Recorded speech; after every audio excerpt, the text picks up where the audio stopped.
Part 2, Other Mythical Beings, Chapter 22, The Valkyrs. 1. The Battle Maidens. The Valkyries, or Valkyriar, as they are known in Old Norse, are a group of powerful female deities who play a pivotal role in Norse mythology. They are often depicted as mounted warriors who ride across the skies, overseeing battles and selecting the fallen heroes who are deemed worthy to join Odin's Hall of Valhalla. Their role in battle. The Valkyries are said to descend upon battlefields, their armor gleaming and their weapons flashing. They ride their steeds, often described as winged horses or swans, and they move with an otherworldly grace that sets them apart from the mortal warriors around them. Their presence is both awe-inspiring and terrifying, for they are not merely observers of the conflict, but active participants. Choosing the slain. With their spears and swords, the Valkyries engage in the fighting, their divine strength and skill granting them an advantage over even the most seasoned warriors. But their primary task is not to engage in combat, but to select the fallen heroes who will be taken to Valhalla. They roam the battlefield, their keen eyes scanning the fallen, searching for those who have displayed exceptional courage and valor in the face of death. Those chosen for Valhalla. The Valkyries are said to be guided by Odin's will in their selection, and they choose only those who have met Odin's standards for bravery and honor. These fallen warriors are deemed worthy to join Odin's j.r.r, the elite band of warriors who will fight alongside him in the final battle of Ragnarok. The Valkyries in myth and legend. The Valkyries appear in numerous Norse myths and legends, often playing key roles in the stories of heroes and kings. They are often portrayed as strong, independent women who are not afraid to challenge even the gods themselves. They are also seen as compassionate figures who offer solace and guidance to the dying.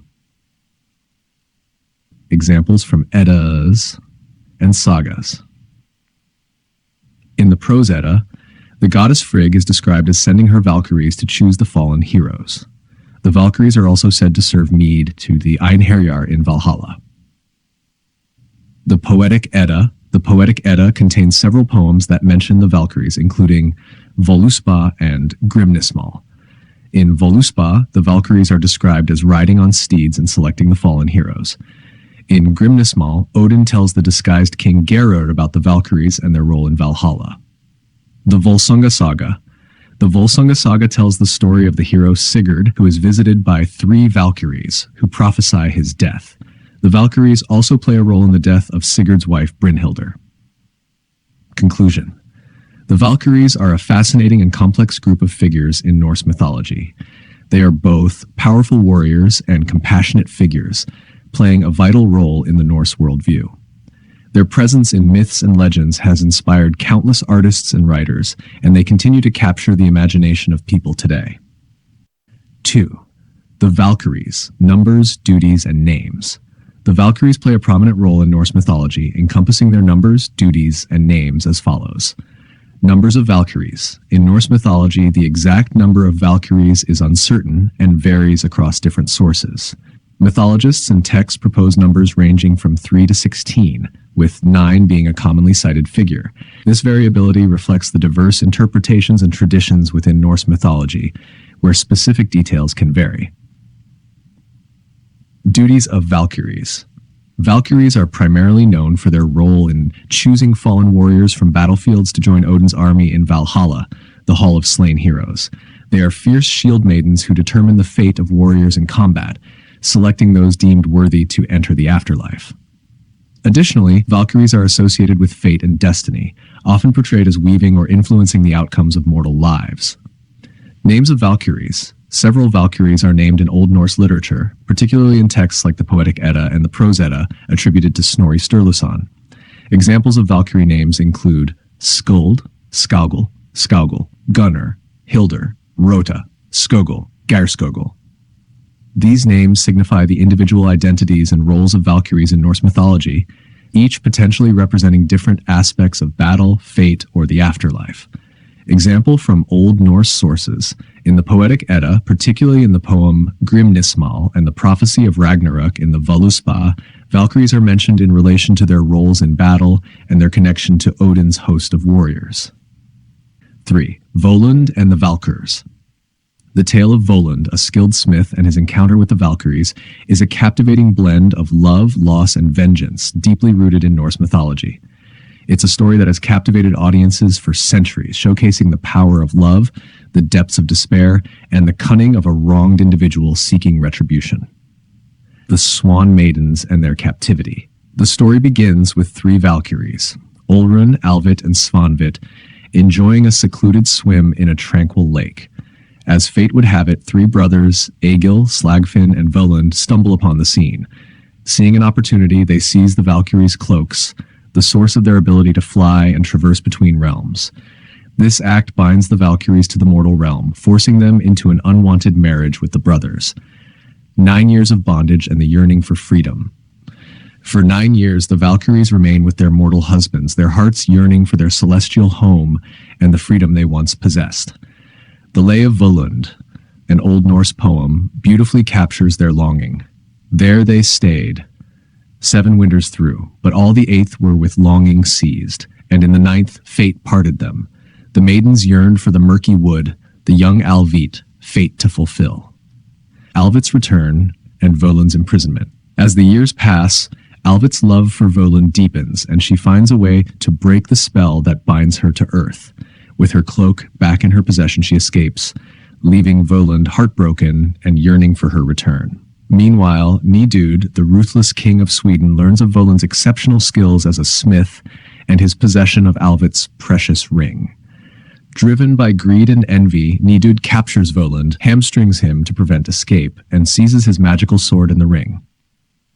Volund's cunning plan for revenge. Despite his physical limitations and the constant torment inflicted by the king, Volund's spirit remains unbroken. He secretly crafts a pair of wings, mimicking the Valkyries' ability to fly, and devises a cunning plan for revenge. A grisly display of vengeance. Luring the king's sons into his smithy, Volund murders them in a fit of rage and despair.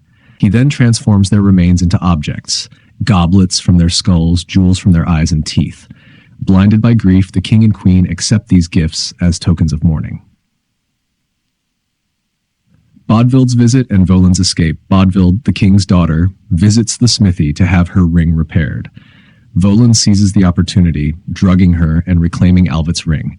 Donning his crafted wings, he takes flight, soaring above the palace. From his aerial vantage point, he proclaims his crimes to the enraged king. Forced by Volund's signal, his brother Egil, also imprisoned by the king, shoots an arrow, but Volund cleverly directs the shot, ensuring his escape unharmed. He declares that Odin, the All-Father, will bestow his magical sword upon a worthy hero, a prophecy that would come true in the legend of Sigurd. A new beginning, or perhaps not. The legend suggests Volund flies to Alfheim, the realm of the Light Elves, and reunites with his beloved Alvit. There, he resumes his craft, forging legendary weapons that would be wielded by heroes throughout the ages. Brunhild and the Legacy of Swan Maidens. Volund's story is not the only tale of Valkyries and mortals. Brunhild, the wife of the legendary hero Sigurd, is another prominent figure in Norse mythology. Countless tales exist of these celestial maidens who found themselves entangled with the destinies of humans. 4. Brunhild in Norse mythology. Brunhild's tales are numerous and diverse, making it a challenge to stitch together a single coherent narrative. Here we draw mainly from the Volsunga saga, supplemented by other traditions as needed.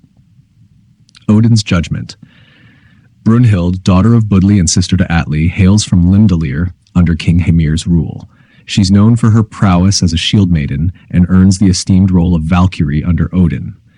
During a clash between two kings, Jomgunnar and Agnar, Odin backs Jomgunnar, but Brunhild favors Agnar, ensuring his triumph against Odin's will. Enraged, Odin penalizes Brunhild by piercing her with a sleep-inducing thorn, condemning her to an indefinite slumber. He decrees she'll no longer secure victories in battle, awakening only to wed.